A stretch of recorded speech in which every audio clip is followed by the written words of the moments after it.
जय हिंद, जय भारत, जय जवान, जय किसान।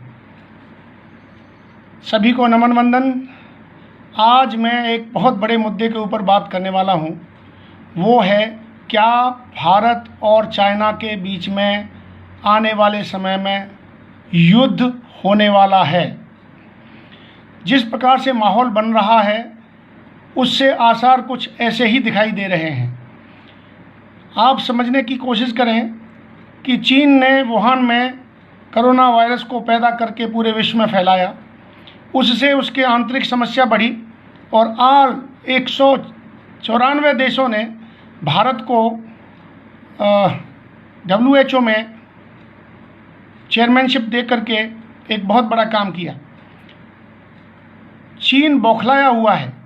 आप समझेंगे कि चीन ने हमारी जो देश की धरती को कब्जे में कर रखा है और अब तक तकरीबन 29 बार चर्चा हुई है, लेकिन वो समझ में नहीं आती उसके में।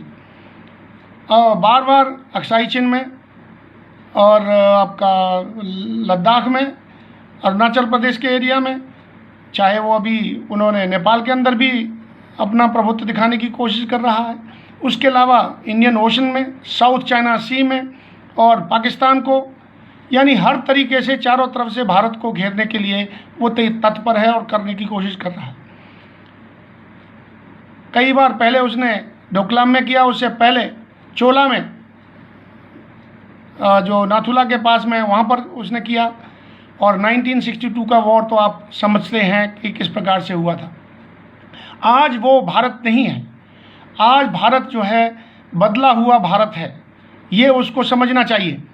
और उसकी सबसे बड़ी प्रॉब्लम है कि पूरा विश्व उसके खिलाफ है इस वक्त कोरोना पेंडेमिक की वजह से। कुछ समय पहले, 4 या 5 दिन पहले, honourable president of United state of America, he said they will fight war against China, but the situation is little different. Now America has always fought war not on their own soil. अपनी जगह ज़मीन पर उन्होंने कभी लड़ाई नहीं लड़ी, और लड़ी है तो सारी दूसरे की ज़मीन के ऊपर लड़ी है। चाहे वो Korea, south Korea, north Korea हो, चाहे वो वियतनाम हो, चाहे मिडिल ईस्ट हो या यूरोपियन कंट्रीज़ हो, वर्ल्ड वॉर 1 हो, वर्ल्ड वॉर 2 हो, या अफ़गानिस्तान हो या कुवैत हो, ये सारे जितने बार भी लड़ाइयाँ उन्होंने लड़ी हैं तो दूसरे की ज़मीन पर लड़ी हैं। और यहाँ पर भी क्या ये स्थिति बन सकती है कि चाइना और भारत का युद्ध हो, और उस युद्ध में स्थिति क्या बनेगी, कैसा होगा, कैसे नहीं होगा, तो ये इसके ऊपर विचार करने की आवश्यकता है। मुझे ये कहने में कोई कुताही नहीं है कि आज यदि युद्ध होता है तो हमारे जो वीर सपूत सेना हर तरीके से सक्षम है इस काम को करने के लिए, और अपना यानी सेना जो है अपनी 1 इंच भी ज़मीन देश की नहीं देगी। और पॉलिटिकल विल जिस प्रकार से है उसको मद्देनज़र रखते हुए ऑनरेबल प्राइम मिनिस्टर नरेंद्र भाई मोदी जी और पूरी टीम भारत की ये सक्षम है काम को करने के लिए। लेकिन उसके साथ में हमारा एज ए वेटरन्स, मैं आप सभी वेटरन से हाथ जोड़ करके आह्वान करता हूँ कि तकरीबन 3.2 मिलियन यानी 32 लाख जो हमारे जैसे जवान हैं वो अवेलेबल हैं। 32 लाख यानी 15 लाख आपकी आर्मी, 32 लाख ये फ़ौज जो रिटायर हुई है, सब कुछ यानी आपको पता है, यानी हर हथियार को आप इस्तेमाल कर सकते हो। आप लोग हर तरीके से सक्षम हैं। और उसके अलावा तकरीबन 15 लाख आपके NCC कैडेट्स और होम गार्ड्स एंड तमाम जो हमारी फ़ौज है जो इंटरनल सिक्योरिटी को और उसको देख करके कर सकती है। यदि कल लड़ाई होती है चाइना से तो वो 1962 वाली लड़ाई नहीं होगी। ये लड़ाई होगी, ये आर पार की लड़ाई होगी, और बहुत ही तगड़ी लड़ाई होगी जिसमें जो कि उसने बायोलॉजिकल वारफेयर छेड़ रखा है। उसके अलावा हो सकता है कि और यानी कई दूसरी चीज़ों का भी इस्तेमाल होने की संभावना हो सकती है। लेकिन यदि ऐसा हुआ तो हम क्या कर सकते हैं? जब पूर्व सैनिक होने के नाते हम सभी को संगठित होकर के देश की रक्षा के लिए, देश की सुरक्षा के लिए, चाहे वो बाह्य आग्रेशन उसके लिए डिफेंस है, और आंतरिक सुरक्षा रखने के लिए हमें सब एकजुट होकर के आगे आना होगा। और जितने भर भी सामाजिक संगठन हैं उनसे भी मैं अनुरोध करूंगा कि इस चीज़ को लाइट में यानी हल्के में ना लें। चीन एक वो देश है जो हिंदी चीनी भाई भाई कहता है और बीच में छुरा घोंपता है। अभी सबसे बड़ा डर उसको एक और है कि उसके यहाँ से 1000 से ज़्यादा कंपनियाँ बाहर निकल करके आ रही हैं, और उनमें से ज़्यादा कंपनियाँ आपके देश, हमारे देश भारत देश में आने वाली हैं। और इसी वजह से नरेंद्र भाई मोदी जी ने जो 20 लाख करोड़ का पैकेज दिया है वो फैसिलिटेट करने के लिए दिया है, जिससे कि हमारे यहाँ की स्थिति अच्छी हो और उससे कंपनियाँ आकर के हमारे यहाँ पर अपना उद्योग स्थापित करें, जिससे कि मेड इन इंडिया और आत्मनिर्भर भारत का जो वचन दिया है उसको हम पूरा कर सकें, जिससे कि चाइना की इकोनॉमी के ऊपर बहुत बड़ा असर पड़ेगा।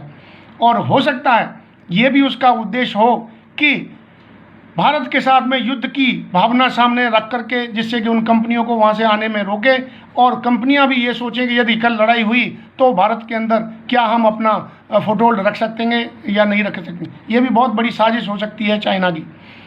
तो हमें ज़्यादा ना कहते हुए मैं इतना ज़रूर कहूँगा कि आज यदि सामने लड़ाई के माहौल बने हुए हैं और यदि लड़ाई होती है तो आपने देखा उन्होंने 6000 फौज भेजी हैं, हमने 12000 फौज भेज दी हैं। कई उनके मुद्दे हैं जिनको वो खुद तो करना चाहता है लेकिन भारत को नहीं करने देना चाहता है। वो रोड बनाना चाहता है बॉर्डर तक, हमें रोड बनाने के लिए मना करता है। वो एक्साइजन से लेकर के उसने पीओके में होकर के रोड बना करके नीचे ले जाना चाहता है वो, और हमें जो है उसको पीओके को रोकने की कोशिश करता है। और तमाम जो हत्याई हुई ज़मीन है हमारी, जो क्षेत्र है उसको देने में आनाकानी करता है और बार बार क्लेम करता है अपना। तो अभी सिचुएशन काफ़ी ग्रेव है, और इस ग्रेविटी को मद्देनज़र रखते हुए हम सभी का फ़र्ज बन जाता है कि अपने अंदर भी इन मानसिकता को लेकर के आएँ कि यदि कल ऐसा हुआ तो हम क्या कर सकते हैं, कितना योगदान दे सकते हैं। और हमारे अंदर वो सक्षमता है कि हम हर तरीके से, जिस प्रकार से कोरोना को ख़त्म करने के लिए आप सभी ने योगदान दिया है, पूरे देश ने योगदान दिया है और पूरे विश्व में आपका डंका है। आज 76 देशों में आप लोगों ने यानी भारत देश ने अपना योगदान दिया है।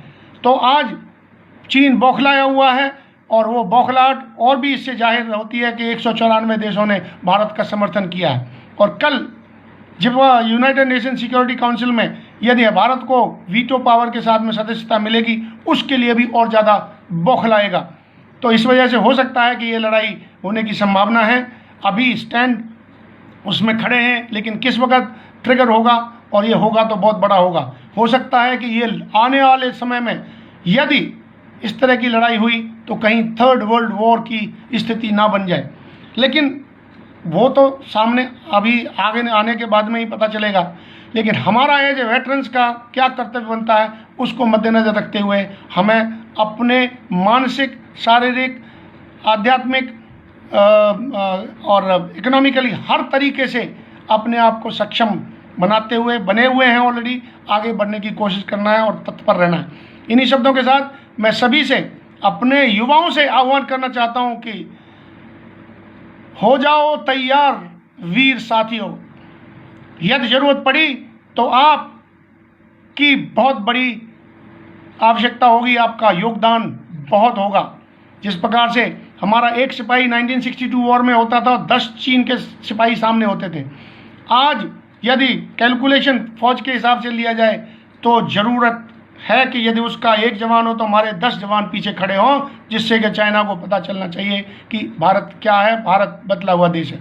इन्हीं शब्दों के साथ मैं आप सभी से फिर दोबारा आह्वान करता हूं कि यदि कल चीन के साथ में लड़ाई छिड़ती है तो हमें क्या करना है, हमने सबको इस बारे में सोचना होगा और इसके लिए अपने कदमों को आगे बढ़ाते हुए देश की रक्षा के लिए, देश की सुदृढ़ता के लिए, देश के समृद्धि के लिए, देश को विश्व में एक वैश्विक पावर बनाने के लिए तत्पर रहने की आवश्यकता है।